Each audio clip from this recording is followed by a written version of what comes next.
Historia de la filosofía, por Nicolás Abagnano, volumen 3, 152, parte séptima.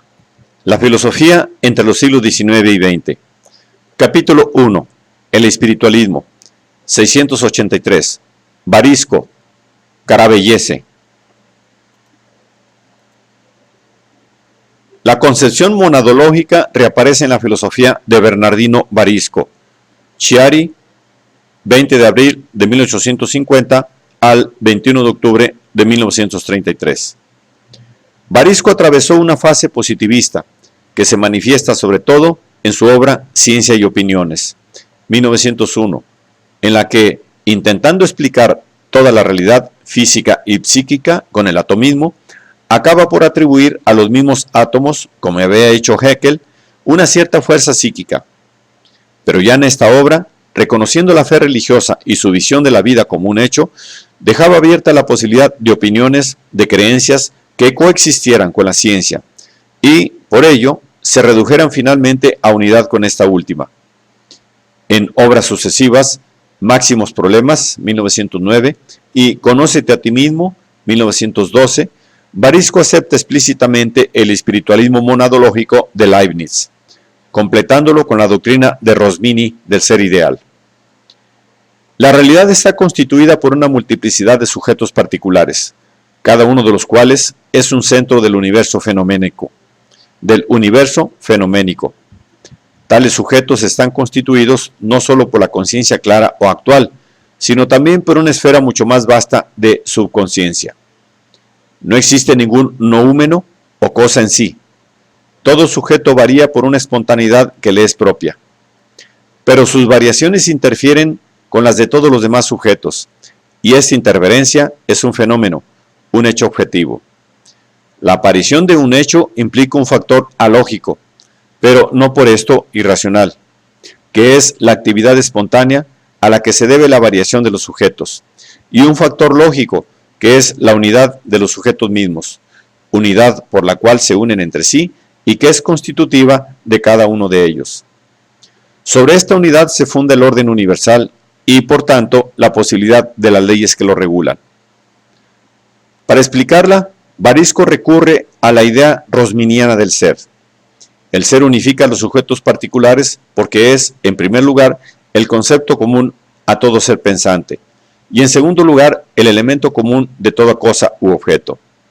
Es el objeto pensado que, como tal, no se resuelve en el acto pensante, sino que constituye la necesidad y finalidad de todo pensamiento. Cuando el ser no es pensado en forma explícita, lo es en forma implícita o subconsciente. Pero el ser pensado del ser por parte de los sujetos particulares es el pensarse mismo del ser como sujeto universal.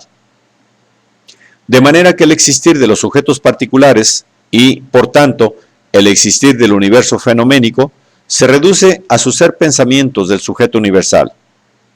Scientia Dei est causa rerum. Hay un sujeto universal en cuanto al ser, del cual todo fenómeno y toda unidad secundaria de fenómenos es una determinación.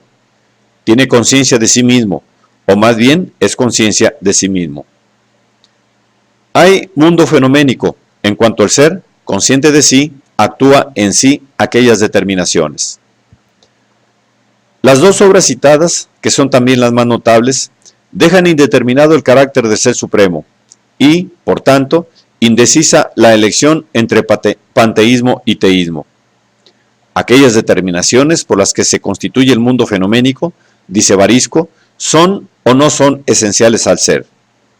En el primer caso, es gratuito y vano suponer otras determinaciones en el ser. Estamos en el panteísmo. En el segundo caso, es inevitable suponer otras determinaciones en el ser, que lo constituyan como personas. Estamos en el teísmo. Barisco admitía que para reconocer el finalismo del universo y, por consiguiente, la conservación providencial de los valores, precisaba ver en el ser el concepto tradicional de Dios, pero consideraba aún la existencia de un Dios personal como una hipótesis no justificada. En los escritos siguientes, en cambio, Líneas de Filosofía Crítica, 1921, Sumario de Filosofía, 1928, Y en su escrito póstumo, Del hombre a Dios, 1939, Barisco resuelve la alternativa en el sentido del teísmo, o sea, de un ser personal, y da a su filosofía un tono netamente religioso. Como consciente de sí mismo, y no simplemente en los individuos, sino en sí mismo, el espíritu es Dios. Barisco se preocupa con todo de garantizar frente a Dios la espontaneidad del hombre. Atribuye a Dios una autolimitación de su propia omnisciencia y por tanto una presencia limitada al desarrollo global del mundo, a fin de que la actividad humana pueda ser libre de actuar por su cuenta y de colaborar en la obra de la creación. Esto le permite, por último, afirmar el finalismo y la providencia del mundo y justificar en su obra póstuma las categorías fundamentales de la religión y especialmente del cristianismo. Con la doctrina de Barisco se relaciona la de Pantaleón Carabellese, 1877-1948, que se podría definir como un espiritualismo objetivista. La mejor obra de Carabellese es la que se titula El problema teológico como filosofía, 1931. También es autor de numerosos escritos teoréticos e históricos. Crítica de lo concreto, 1921, Filosofía de Kant, 1927, El problema de la filosofía desde Kant a Fichte, 1929, El idealismo italiano, 1937, ¿Qué es filosofía?, 1942, en los que ha expuesto incesantemente un punto de vista que él presenta como la verdadera revolución copernicana del pensamiento moderno. Este punto de vista, según Carabellese, es el mismo de la conciencia común. La única realidad concreta es la conciencia, y la conciencia es la conciencia que el sujeto tiene del ser. Pero, y aquí está el punto fundamental, el ser, que es el objeto de la conciencia, no es extraño a la conciencia. No es, en absoluto, ajeno a ella.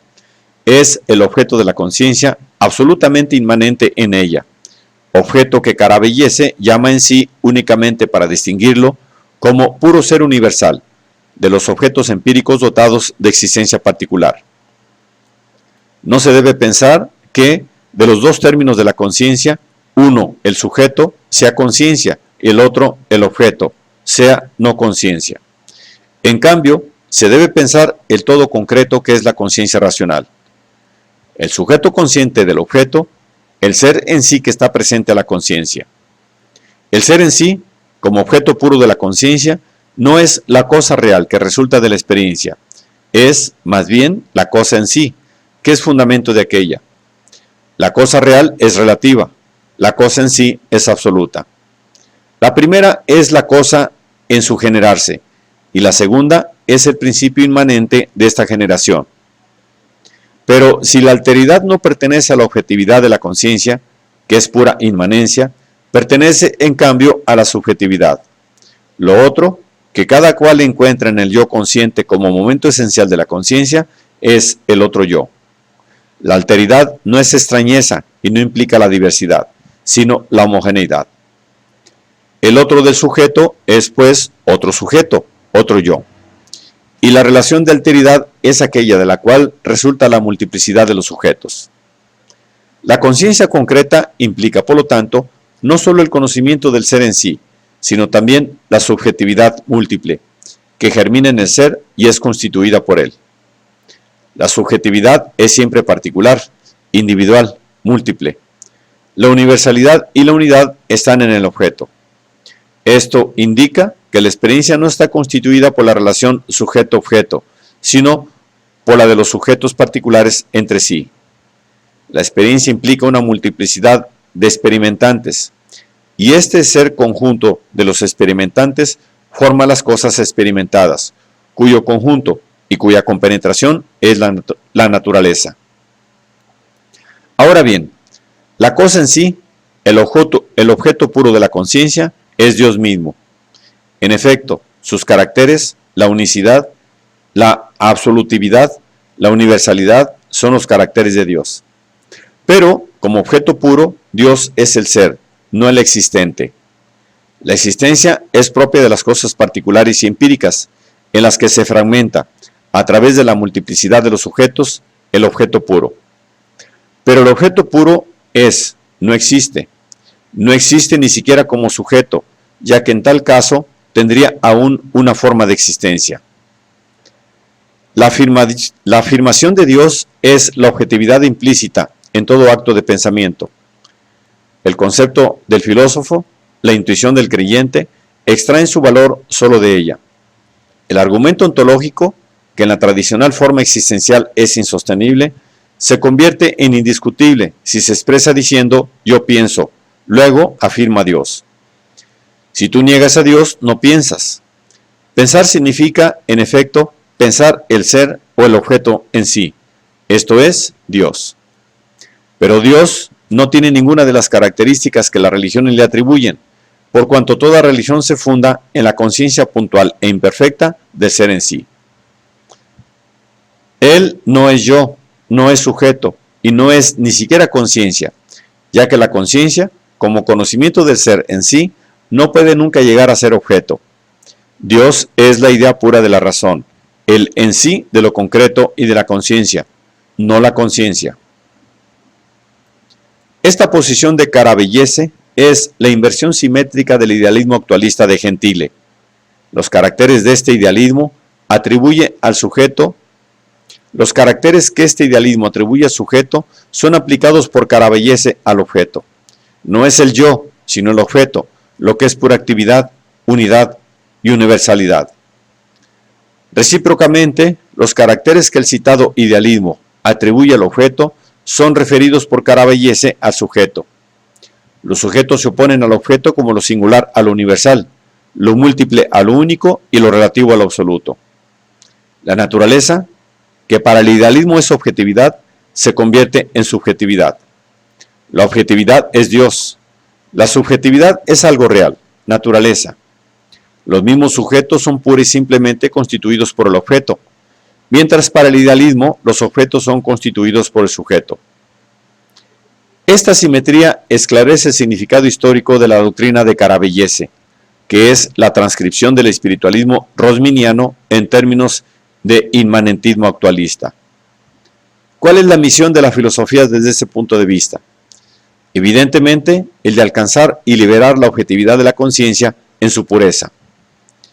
El verdadero y propio saber filosófico, para que sea posible en su indispensabilidad, debe ser explicación de la objetividad pura de conciencia y debe, por tanto, tener caracteres de trascendentalidad, la cual lo hace común con el saber religioso, y de problematicidad, la cual, en cambio, lo distingue de esta. La filosofía es el esfuerzo para alcanzar el principio absoluto del ser en sí. No está subordinada a la vida, sino que es más bien la vida la que está subordinada a la filosofía, ya que, como toda forma de existencia, supone el ser en sí. En este sentido, la filosofía es inútil, más aún es una divina inutilidad.